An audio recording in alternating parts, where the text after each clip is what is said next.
Olá, tudo bem com vocês? Espero que sim.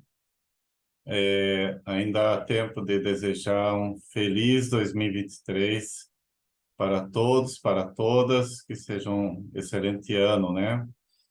E espero também que sejam animadas aí com esse evento, o Simpósio de Águas Urbanas. Agradeço muito ao convite feito pela ANAP, que é uma instituição muito importante do interior do estado de São Paulo, com a qual eu tenho parceria já há cerca de uns 10 anos, e especialmente agradecer a Juliana Américo Pinet, que me fez o convite para apresentar essa palestra. A Juliana, que é uma pessoa muito querida, uma excelente profissional e com a qual eu também tenho parceria de trabalho há alguns anos. Então, estou muito satisfeito de estar aqui com vocês para falar sobre um tema que interessa não somente as águas urbanas, mas a gestão da água como um todo. Eu vou falar um pouco também sobre a questão da água no meio rural, tá?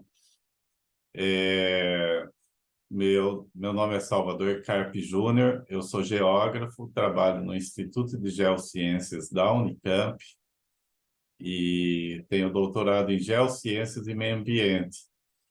E tenho trabalhado com a questão da água já há um bom tempo, né?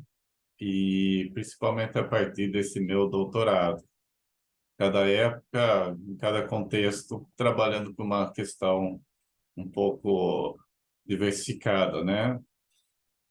Nos últimos anos, eu tenho trabalhado também com a questão do perfil hidroambiental, que é o tema da apresentação de hoje.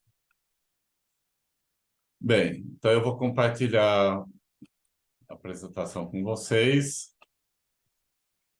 É, lembrando que eu não vou conseguir dar conta de tudo que seria o conteúdo, né, sobre essa importante técnica que tem sido usada, como o próprio nome diz aí, em práticas de formação e extensão, na formação de pessoas tanto do universo acadêmico como também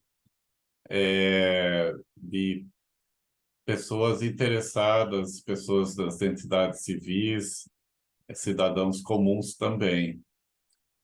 E então, a primeira coisa que eu queria assim comentar é que o que eu não consegui abordar aqui, não tiver tempo, enfim, eu vou deixar meu contato no final dessa apresentação. Daí vocês podem entrar em contato para conseguir acesso a publicações sobre o tema, tem diversas delas. E também vocês também podem pesquisar no meu currículo Lattes também, tem lá algumas publicações. E também no currículo Lattes de algumas pessoas que eu vou mencionar nessa apresentação. Então, vocês fiquem à vontade para entrar em contato e também para alguma dúvida, alguma questão. Bem, o perfil longitudinal hidroambiental é uma representação esquemática de um curso de um rio, da sua nascente até a foz. Ou então, de um trecho de um rio, que também não precisa ser obrigatoriamente da nascente à foz, mas que seja priorizado o percurso dele de montante para jusante. Então, nas práticas que eu vou apresentar aqui, a gente tem feito principalmente esse percurso de observação, do rio, das suas margens, do seu entorno, e também a coleta de dados para a elaboração desse perfil.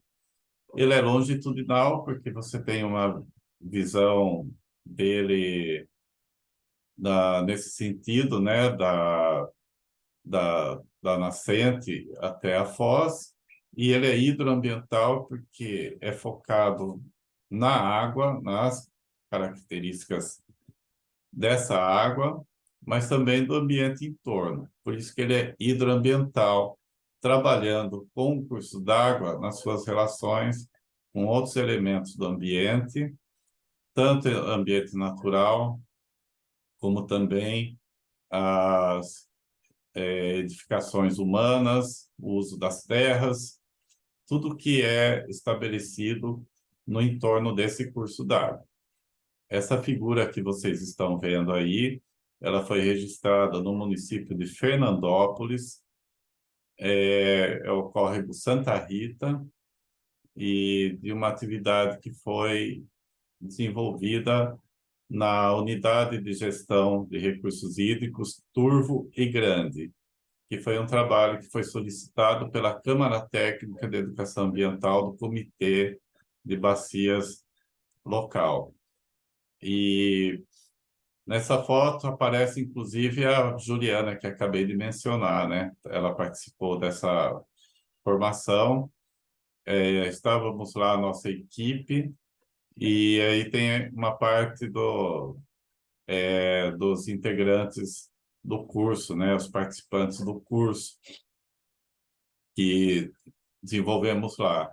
E daí essa foto mostra bem qual que é o sentido desse trabalho. É coletar informações sobre a qualidade dessa água, fazer observações visuais, observar a cor da água, as características dela, as características das margens, do entorno, fazer um exercício de percepção, utilizando os sentidos, inclusive a presença de algum odor, de algum cheiro, né? E também lembrando que dessa maneira a gente tem uma visão um pouco mais completa da questão da água. A gente não abre mão da percepção, mas lembrando que nossa percepção tem alguns limites. Uma água, ela pode ter algum elemento poluente ou contaminante que pode não ser percebido pelos nossos sentidos. E por isso que é importante fazer a análise da água para detectar alguma coisa que pode prejudicar a saúde humana ou então prejudicar a qualidade da água para animais, para o próprio ser humano, ou alguma coisa que possa prejudicar o ecossistema local. Bem, normalmente, para se fazer a coleta da água ou registrar os parâmetros de qualidade dela, nós utilizamos nesses trabalhos, basicamente, dois tipos de instrumentos. Um deles é essa sonda multiparâmetro, que aparece na foto. Então, a sonda ela é mergulhada numa profundidade correta na água, e a leitura desses parâmetros aparece nesse visor, nesse pequeno monitor. Daí, um dos recursos da sonda multiparâmetro é poder ter acesso a esses dados de parâmetros de qualidade da água em tempo praticamente real. E então você já tem esses dados que podem ser registrados no momento da coleta. A gente vai observar que os diversos instrumentos e métodos que são utilizados para análise, para coleta e para análise da água, todos eles têm as suas limitações, mas também têm seus recursos, têm seus aspectos positivos e negativos. Então, a gente vai avaliando qual que se adapta melhor às condições de trabalho que estão sendo desenvolvidas. Uma outra forma de de coleta de água e de análise é a utilização dos kits de qualidade de água.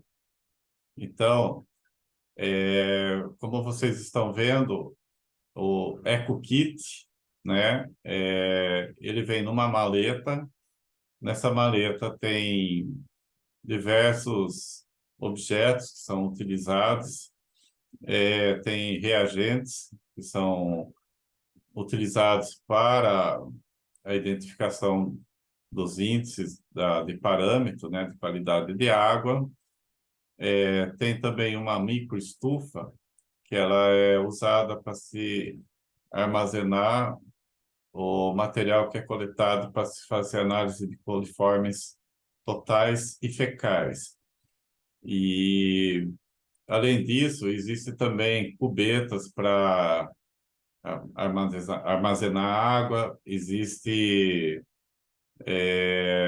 termômetro para se ver a temperatura da água e também da própria estufa, porque para se fazer a cultura microbiológica para a identificação dos coliformes, tem que ter uma temperatura acima de 38 graus, mas também não pode ser elevada demais, que também pode prejudicar o desenvolvimento dessas culturas. E os EcoKits, eles têm, alguns são mais equipados, outros são um pouco mais simples, mas basicamente tem esses elementos e algumas outras coisas que são usadas para se fazer a análise da água. Lembrando que um dos recursos, uma das facilidades que a gente consegue com a utilização do EcoKits, são diversas delas. Uma delas é o custo, né? Um EcoKit básico, assim, custa em torno de R$ 1.000. Tem alguns que custam um pouco menos, com menos aparelhados, outros um pouco mais caros, com mais acessórios. Então, é um custo que ele pode ser acessível para trabalhos de pesquisa que não tem tanto recurso financeiro. Ele pode ser comprado por empresa para fazer algumas análises de água. Também pode ser adquirido por escolas e também por ONGs, que fazem trabalho ligado a cursos d'água. Enquanto que a sonda multiparâmetro ela é bem mais cara, né? Ela custa acima de R$ 20.000 e geralmente ela é adquirida quando tem um recurso financeiro maior ou por empresas, né? Que compensem esse investimento. Uma outra vantagem, outro recurso desses kits de análise de água é que eles são bem interativos com as equipes e com as pessoas que participam das atividades. Então, você tem uma interação maior com aquela água que é coletada. Então, esse material é manuseado, é armazenado, uma pessoa ajuda a outra nos procedimentos para a identificação dos índices. Uma pessoa ou outra pode também fazer anotações, outra pessoa pode cuidar dos procedimentos, porque essa água não pode ter alguma interferência externa, alguma contaminação. Então, são usadas luvas, né, para manuseio desse material, desse equipamento. E tem um manual de instruções.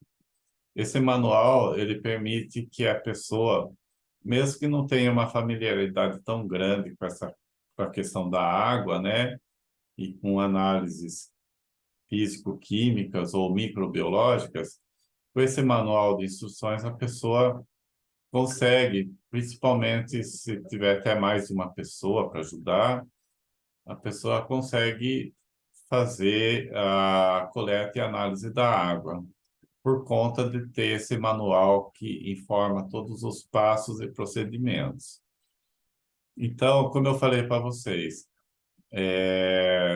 dependendo da atividade que vai ser feita, do projeto de pesquisa, do curso de formação, é escolhido ou a sonda multiparâmetro ou o EcoKit, sendo que o EcoKit a gente tem utilizado bastante em atividades ligadas à educação ambiental, por conta dessa acessibilidade de aquisição e também por conta dessa interação que é facilitada, né, com as pessoas que estão participando dessa formação.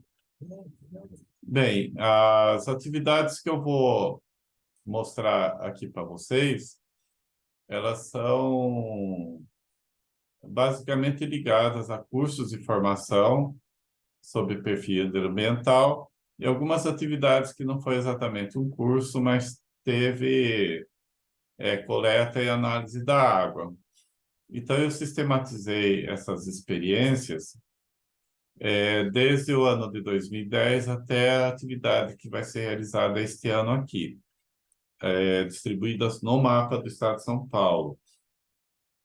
Então, ressaltando que uma primeira experiência, que ela foi motivadora das demais que vieram a seguir, foi o trabalho feito pela pesquisadora Flávia Darré Barbosa, que ela participou de diversas equipes comigo de coleta e análise de água, de elaboração de perfil hidroambiental, e que ela desenvolveu o trabalho dela de mestrado, que foi realizado na Unesp de Rio Claro, onde eu também estudei, que foi no Ribeirão do Rincão, que fica localizado lá na região de Araraquara, próximo também de Ribeirão Preto. Então, essa é a experiência número 1. Ela terminou o trabalho em seguida, mas as coletas foram realizadas no ano de 2010. E depois, a Flávia integrou uma equipe comigo, com outros colaboradores, onde foram realizadas as experiências de número 2 até número 5. Então, na sequência, foi São José do Rio Preto, Catanduva, Fernandópolis e Votuporanga, todas no contexto desse projeto que eu falei, que foi chamado Conhecendo o Comitê e Mapeando a Bacia, onde teve aplicação de metodologias participativas, mas também de elaboração de perfil hidroambiental. Depois, teve, em 2019, um curso de formação em Presidente Epitácio, eu e uma equipe lá do Instituto de Geociências da Unicamp. Esse trabalho foi apenas a parte teórica e metodológica. Por questões operacionais, não foi possível fazer a coleta e análise da água. Mas depois, quando chegou no ano de 2022, apareceram várias atividades em sequência, né? Uma sediada no município de Jundiaí, onde nós fizemos o percurso, num curso de formação, o percurso da nascente até a foz do rio, fazendo as observações de campo e fazendo coleta de água em 6 pontos distintos. E esse trabalho ele permitiu ter uma visão, não de todos os parâmetros, mas da maior parte deles, de como é o comportamento do rio à medida que ele vai passando em diversos setores, conforme o uso das terras extintas ao longo do rio. E daí nós tivemos atividades também realizadas em Pindorama e Jabuticabal, fazendo parte de atividades do Grupo de Trabalho Serviços Ambientais Água e Solo, que é uma parceria da Agência Paulista de Tecnologia Agropecuária, sediada lá em Pindorama, juntamente com a Unesp de Jabuticabal, e também o Instituto de Geociências da Unicamp e outras instituições e outros colaboradores externos a essas instituições. Esse trabalho ele entrou num contexto já de atividades que já têm sido feitas nos anos anteriores, principalmente no córrego da Olaria, que está na unidade pertencente à APTA Pindorama, e que ela já é objeto de monitoramento de vazão, de qualidade da água e de outros atributos do rio, já de uma longa data, já de um bom tempo que é feito o monitoramento. E nesse ano de 2022 foi possível a gente envolver grupos de alunos e de outros participantes nesse tipo de atividade. Assim como também lá no Córrego Rico, que é o córrego onde a gente fez coleta e análise em Jaboticabal. E daí, finalmente, encerrando o ano de 2022, uma atividade que foi feita na Serra do Japi, próximo também de Jundiaí, onde foi feita uma atividade de coleta e análise de água e também perfil hidroambiental, de um córrego localizado aí na Serra do Japi, dentro da unidade de conservação, e lá foi uma atividade feita com alunos do Instituto de Geociências da Unicamp, cerca de 65 alunos, e mais a equipe de professores e também monitores da própria Serra do Japi. Eu queria ressaltar que essas atividades que foram feitas no ano passado, os dados estão sendo trabalhados. A gente tem somente resultados parciais e os resultados completos, eu ou demais colegas, a gente vai apresentar no momento oportuno futuramente. E, e já temos já uma atividade já programada dentro do estado de São Paulo, que é no Rio Pardo, que é essa que aparece em número 11. O Rio Pardo, que é um afluente do Rio Paranapanema, e o Rio Pardo ainda não está definido se a gente vai fazer o trabalho de coleta e análise de água acompanhando todo o rio ou se vai ser um trecho, isso ainda vai ser definido, mas é uma atividade que está sendo coordenada pelo grupo de pesquisa em segurança hídrica, o qual também estou fazendo parte. A, a Juliana, que eu mencionei também, faz parte pela Unesp de Botucatu. E esse trabalho vamos realizar em março, através de um curso de formação também, onde vão ser aplicadas algumas atividades participativas e também a coleta e análise da água. Então, felizmente, a gente já tem mais esse trabalho aprovado aí para realizar. Bem, o principal trabalho que foi realizado com a elaboração de perfil hidroambiental foi esse trabalho já mencionado na unidade de gerenciamento de recursos hídricos Turvo e Grande, que é uma das maiores, se não for a maior unidade de gerenciamento no estado de São Paulo, que ela engloba a bacia do Rio Turvo, que é um afluente do Rio Grande, e também afluentes do Rio Grande que estão nas áreas vizinhas.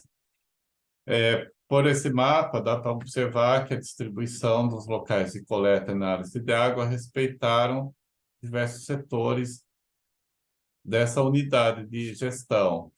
Então, no alto curso, em Catanduva, foi feito no Rio São Domingos, depois em São José do Rio Preto, no Rio Preto, em Fernandópolis, o córrego Santa Rita, em Votuporanga, o córrego do Marinheiro. E então a gente tem aqui essas fotinhas aqui, elas mostram fotos ligadas a essas atividades. Nós temos aqui uma legenda no canto inferior esquerdo que mostra os aspectos da paisagem que foram observados no entorno desses rios e que ajudam a compor o cenário das condições ambientais em que esses cursos d'água se localizam, né? E aqui, esses quadros aqui, eles mostram o, os resultados das coletas de água, conforme os parâmetros estabelecidos pela resolução CONAMA. E daí, a gente também, na parte superior, aparecem as observações relacionadas às observações de campo e uso das terras. E como eu falei para vocês, vocês tendo acesso às publicações sobre o tema, sobre essa área, vocês vão poder observar melhor a, os elementos que estão nessa figura, tá? Vão poder ver com detalhes, inclusive porque a gente também tem esses quadros individualizados nas publicações. Bem, quando se faz o planejamento das coletas de água para a elaboração do perfil hidroambiental, lá nesses cursos de formação, a gente se utilizou de imagens do Google Earth, mostrando o percurso do rio, a localização das áreas urbanas, das áreas rurais e também a questão de acessibilidade a esses pontos. É por isso que a gente fala que foi um perfil hidroambiental participativo, porque os participantes desses cursos, eles se envolveram diretamente em todas as etapas, na seleção do curso d'água, na escolha dos locais de coleta, porque, como são moradores locais, eles têm uma noção melhor do que a equipe que é externa dos acessos a esses pontos para se fazer a coleta de água. Porque não basta aquele rio ser representativo para um projeto de pesquisa, para alguma atividade de formação, tem que ver a acessibilidade a esses locais, porque a coleta é feita nas margens dos cursos d'água, ou então, quando não é possível chegar nas margens, em pontes sobre esses cursos d'água, desde que tenha a distância suficiente, adequada para se fazer a coleta, não pode ser também ponte muito alta. Então, é feito esse planejamento dos pontos de coleta, aqui no caso de São José do Rio Preto, foram 3 pontos de coleta, ponto 1, 2 e 3, e a gente procurou, e procura também nas demais atividades de coleta e análise de água, escolher pontos que sejam representativos tanto de área rural como área urbana, e também, se for possível, também de áreas periurbanas, que são aquelas de transição da área rural para a área urbana, como, por exemplo, uma área de expansão urbana. Então, eu comentei com vocês que, embora o contexto principal desse evento seja relacionado a águas urbanas, muitos cursos d'água, eles se iniciam em áreas rurais, daí depois atravessam áreas urbanas, muitas vezes voltam também a passar em áreas rurais e às vezes passa em mais de uma área urbana. Então, para a gente ter ideia do conjunto das possíveis fontes de poluição e de contaminação de um curso d'água, assim também como os efeitos positivos de ações de recuperação das margens e de nascentes desses rios, de maneira a melhorar ou fazer a manutenção de uma boa qualidade de água, a gente tem que ter a noção do conjunto desse curso d'água.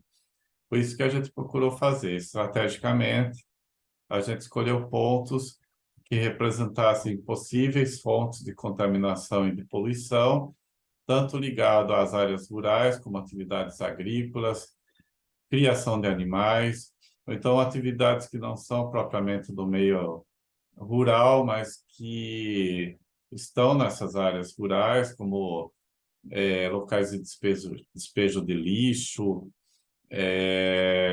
lixões, aterros sanitários, e também nas áreas urbanas, principalmente ligada às questões do saneamento ou do não saneamento também, né? E também a própria água que escoa em ruas, calçadas, nas áreas urbanas, só o fato de escoarem por essas áreas e chegando a cursos d'água já podem levar a alguma alteração nas condições físico-químicas desse rio. E também as questões das áreas industriais, né? Como é que é o comportamento dos rios quando passa em áreas industriais ou então em áreas onde predomina o setor de comércio e serviços, que também, se for feito um manejo inadequado das águas residuárias, dos resíduos sólidos e, e se não for feita uma gestão adequada, isso tudo também pode interferir na água. E o perfil hidroambiental, ele apresenta aqui também a localização dos pontos, a declividade do trecho e o perfil topográfico mostrando a altitude do ponto mais alto e do ponto mais baixo. Lembrando que é importante a elaboração do perfil topográfico para se estabelecer relações entre a velocidade da água, do fluxo da água, possíveis relações que isso tenha com os parâmetros de qualidade da água. Então, a gente sabe que as águas mais lentas ou mais rápidas, elas trazem implicações na quantidade de oxigênio dissolvido, por exemplo, na velocidade que uma fonte pontual de poluição pode afetar a jusante, né? Essa velocidade pode ser maior, pode ser menor. E também, aqui eu trago algumas fotos mostrando os locais de coleta, né? A mesma coisa aqui foi feita em Catanduva, no Ribeirão São Domingos. A mesma coisa aqui, iniciando o percurso em área rural, nesse ponto 1, e o ponto 2 no centro de Catanduva. Aqui foram só 2 pontos. Ah, se possível, é sempre bom ter 3 ou 4 pontos, mas às vezes 2 já estabelece uma comparação. Isso vai depender do tempo disponível para se fazer as atividades. Então, nem sempre é possível uma equipe ficar vários dias próximos de um curso d'água para fazer um monitoramento de uma quantidade muito grande de pontos. Como eu falei para vocês, depende do objetivo do trabalho. Se é um curso de formação, que serve de aprendizado para as pessoas, então o rigor não precisa ser tão grande em relação aos pontos, horário de coleta, a periodicidade, a época do ano, porque o objetivo principal é mostrar a importância desses equipamentos e da coleta de água para a gestão das águas e também para a educação ambiental. Mas é claro que um trabalho mais sistematizado, mais apurado, mais detalhado, pode demandar, inclusive, que as coletas e as análises sejam feitas em diversas épocas do ano, fazendo uma comparação, às vezes até de um ano para o outro, a questão do monitoramento, né? Mas, enfim, eu falei para vocês sobre a importância de escolher o local da coleta aqui no Ribeirão São Domingos. Às vezes é feito em pontes, né? Tem que ter um cuidado no manuseio desses materiais. Aqui a gente vê um recipiente onde é coletada a água, depois ele é passado para aquelas cubetas que estão no EcoKit para se fazer a coleta de água. Como eu falei para vocês, existe uma série de regras e procedimentos relacionadas à temperatura, à exposição de sol, horário, evitar a contaminação dessa água, até mesmo pelas próprias mãos, então usar luvas, né? E aí a gente está vendo a minha colega Maria Conceição Lopes, lá da APTA Pindorama, que também, juntamente com a Flávia da Rê Barbosa, elas, eu aprendi muito com elas em relação a essas técnicas de coleta, análise de água e elaboração de perfil hidroambiental. E daí é importante, então, que o perfil ele mostre o percurso desse rio, a localização dos pontos, algumas observações sobre a fauna, a flora, a presença de animais, onde estão as habitações, as edificações, possíveis fontes de poluição e de contaminação da água, mas também presença, às vezes, de uma mata ciliar, de algum local que é mais bem preservado, e daí tudo isso aparece na legenda, né? Há trechos também que eventualmente foram canalizados, tiveram alguma obra de engenharia que tenha alterado o fluxo dessa água, e daí, por fim, é a indicação dos resultados dos parâmetros. E aqui a gente fez questão de colocar tanto do EcoKit como da sonda multiparâmetro, até mesmo para fazer uma comparação entre os resultados. Lembrando que os parâmetros identificados pelo EcoKit e da sonda não são exatamente os mesmos, mas aqueles que a gente conseguiu estabelecer uma comparação de resultados, a gente observou que existe uma correspondência relativamente bem próxima, né? Isso serve para valorizar os EcoKits, que eles são considerados muitas vezes como métodos não científicos, em detrimento da utilização das sondas multiparâmetros, que realmente tem um rigor maior, tem resultados que pode ser até um pouco mais confiáveis, né? Mas os kits de análise de água também conseguem indicar resultados bem satisfatórios. E aqui também para Catanduva, a mesma coisa.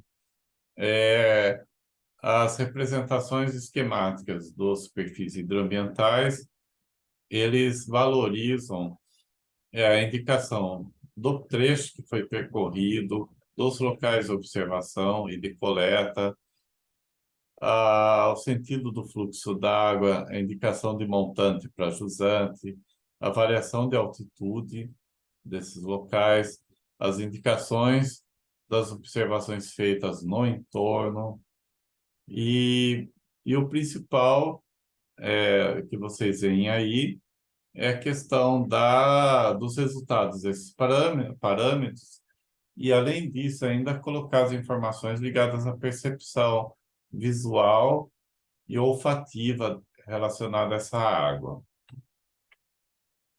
Então, aqui a gente tem os resultados desse projeto para todos os cursos d'água, todos os pontos, um quadro comparativo dos locais que foram utilizados nesse projeto, desses cursos d'água. Aqui também é uma comparação também entre os locais de coleta, os resultados obtidos. Então, a gente tem aí os cursos d'água, os pontos de coleta, os principais resultados que foram obtidos e também as principais observações sobre o entorno. Lembrando que os resultados completos tem nas publicações, também tem em relatório, Aqui são os principais resultados que, sob o ponto de vista da comunicação dos resultados, ele facilita principalmente isso, você comparar um ponto com outro, um curso d'água com outro, para ver as condições diferenciadas para cada curso d'água. E agora, falando sobre os novos trabalhos e as perspectivas futuras, como eu falei para vocês, estamos iniciando um trabalho lá no Rio Pardo, encampado pelo Grupo de Pesquisa em Segurança Hídrica da Unesp de Ourinhos, mas com a participação também de profissionais da Unesp de Botucatu e de outras instituições, como eu também vou fazer parte. Lá vamos aplicar, então, a elaboração do perfil hidroambiental e algumas outras práticas participativas, que é uma outra área em que eu atuo, aí voltadas principalmente para o conhecimento da bacia e do Rio Pardo. E com muita satisfação, eu informo a vocês que eu ganhei praticamente de presente de aniversário, que meu aniversário foi em 23 de dezembro, no dia 22, na véspera, eu fui comunicado que foi aprovado o projeto FAPESP, de duração de 5 anos, com áreas de estudo no sul da Bahia, na região de Itabuna, Petrópolis, na Serra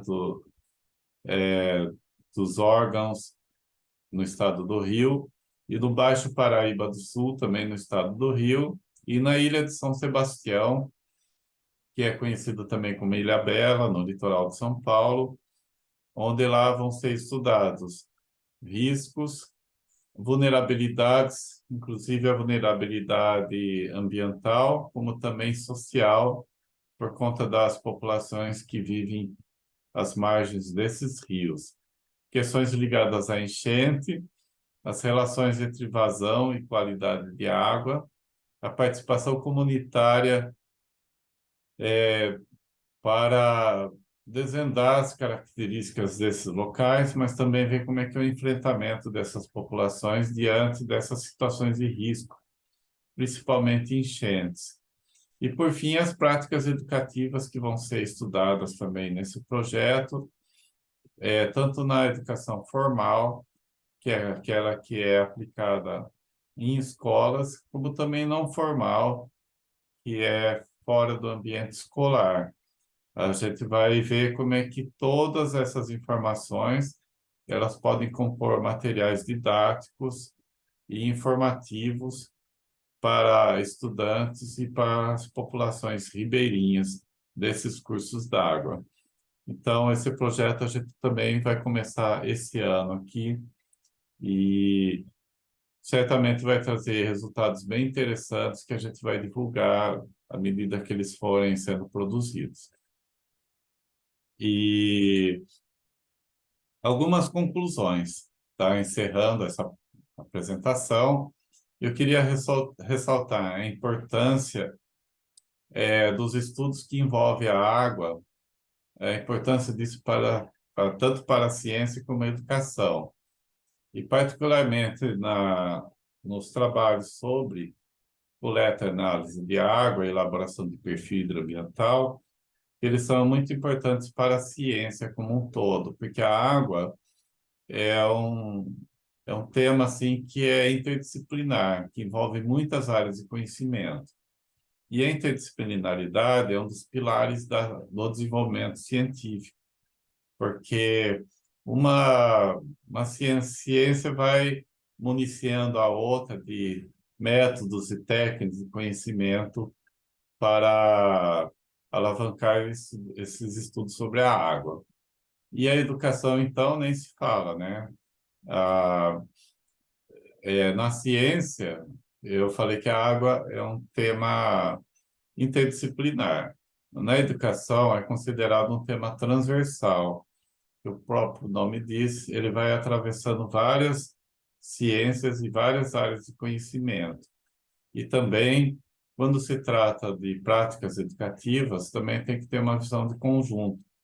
Então, tem trabalhos de pesquisa em publicações, mas tem muito trabalho de campo, tem estudo do meio, tem esses trabalhos de observação dos cursos d'água, de coleta dessa água, de interação com essa água que é coletada.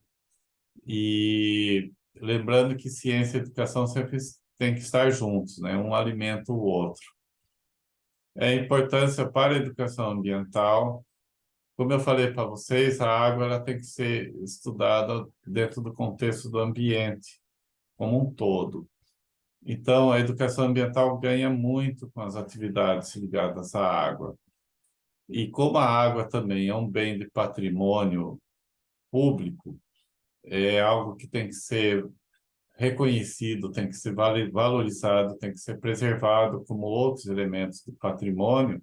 Eu tenho trabalhado também com educação patrimonial e também com a aplicação do conhecimento, da aplicação do conceito de patrimônio hídrico, aquele que estabelece o valor da água e dos elementos é, físicos, biológicos, químicos, culturais, tudo que está relacionado à questão da água, elementos históricos, da forma como essa água foi apropriada no passado, como ela é usada atualmente.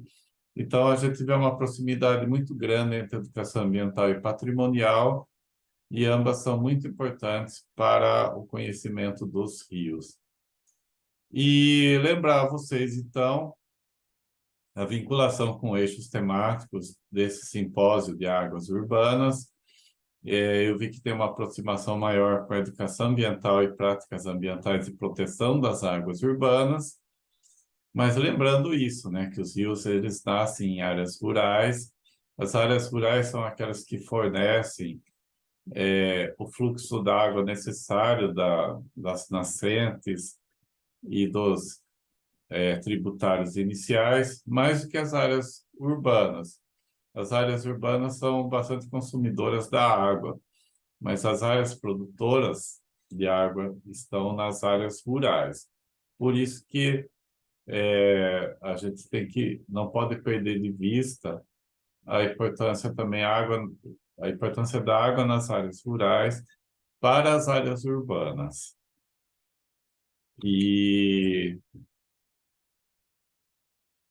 e daí eu agradeço pela atenção, aí está meu contato. Fiquem à vontade se precisarem. O e-mail é scarpe@unicamp.br. Agradeço pela atenção de vocês e espero que eu tenha contribuído para o debate, e conhecimento para esse evento. Estou à disposição e muito obrigado, principalmente também aos organizadores do evento. Então, tudo de bom aí para vocês, bom restante de evento.